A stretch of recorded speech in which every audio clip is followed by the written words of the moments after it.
So Jane, what are we looking at? Because the students don't know what they see. So this is basically a Listeria list. This is a Listeria list. Yep. And the Listeria Actually, is this is not. I'm showing you now a handcrafted English Wikipedia page. Okay. So but we can basically very easily create the same thing in a simple query, right? Yes, and the query is also available in my user space on English Wikipedia. So if I take any one of these images and you scroll down, you can see what lists it's in. So it's on this is the page I was just scrolling through, which is the Wikipedia page. And this is in my user space. This is what the Listeria list would create. Now, I created the list in various languages because I wanted to make sure that I had the labels in those languages. So my catalog had I had a French title and an English title. And for a lot of these are religious works, and I don't know all the religious scenes. So this is the Listeria list. This is structured data, and I have a lot more information per painting than what is being presented in the English Wikipedia list. So here, what is this tool? So can you tell a bit about what the tool does to the students?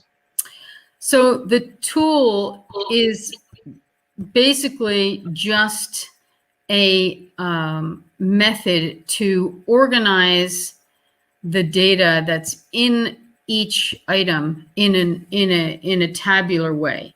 So it's taking, if you consider each statement on Wikidata is a triple. So one triple would be I have an item number for the item, and then I have a picture of the painting, and then I have this property P18, which just means image, and that's the triple. So it's Q number, P18, and then a link to the Commons file. And the image is the very first column of this Listeria list. That's one triple. Each column represents another possible triple, because these are all optional fields. And you'll see that not every field is filled for every painting.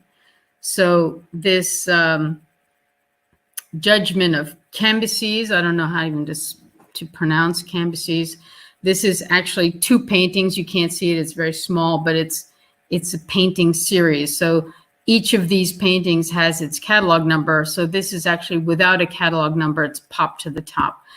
And then you see this RKD images. The RKD is the National Library of the Netherlands Art Library, which has a great database online. And I've been using them extensively for anything Flemish or Dutch. These are Flemish paintings. So I gave that its own column in this. And then the rest are kind of self-explanatory. So this judgment of Cambyses, for example, is a non-disputed Gerard David, but this second one is clearly disputed, and it's showing up here as anonymous. Now, if I click on this item here, it will probably show me all the former attributions,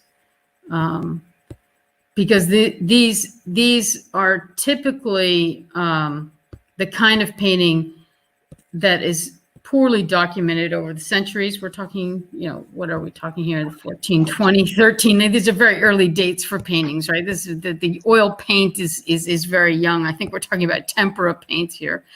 And so the names are not firm.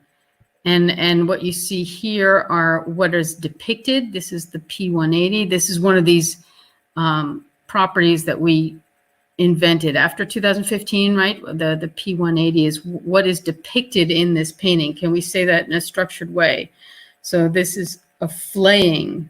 This is a rather gruesome religious subject of this flaying, where the person is being skinned alive. It's pretty disgusting, but that's the kind of art that people really like looking at in churches, I guess. I don't know. Anyway, so this RKD is pulled up front because that's the kind of thing that I would be checking in my workflow. But here I include these other ones. So Joconda is the National Library of France, and Balat is the National Library of Belgium. And these also have a lot of information about these Flemish painters. So this all of that is basically possible because you basically told the query, go to Wikidata and give me all the paintings, showcase in the table all the paintings that belong to that specific catalog, right? Yes, exactly. It's that specific catalog. So if I click edit here, then the very top is showing me the Sparkle query. So Sparkle is the language that the query is written in. And then this select statement down to, actually, this is all it is. This is the select statement. I'm just saying, giving me everything that's in that catalog. Right? So give me all the items that have the property P608, which is catalog code, and this is the catalog for the name of the catalog is Exposition des Primitifs Flamands. So I did it from the French catalog. The French catalog had numbers and the English one didn't, whatever. Yeah. So my Sparkle query is very easy. It's just saying, give me everything that's in this catalog. That's my query. And then in my columns here, I'm asking for these properties. So P18, I said, that's the picture, right? That's the picture of it. It's the image that's on Commons. The label, I just use a little translation colon here to say, call that the title in my table, but it's in Wikidata speak, we call that a label. It's the label of the item, the label in your language. So it's going to, in this case, give me the English label because I'm on the English Wikipedia. But I went ahead and generated this Listeria list, not just in my English user space, but also in my French user space and my Dutch user space, because I wanted to make sure that this catalog had complete titles in the native languages, because I knew it was important. And sure enough, now there are articles about this catalog in those languages. So it was definitely useful to do that. And so I think that the most important thing, besides, of course, the catalog itself, which is interesting for the people who like that type of art, is the idea here that we can, in a very simple query, request and see visually a list of whatever it is that we want. It could be, give me all the paintings that are located in the Louvre, right? Or give me, exactly. or give me all the paintings of this and this painter, right? Or give me all the paintings that depict a Virgin Mary. I don't know, whatever. So right. we can.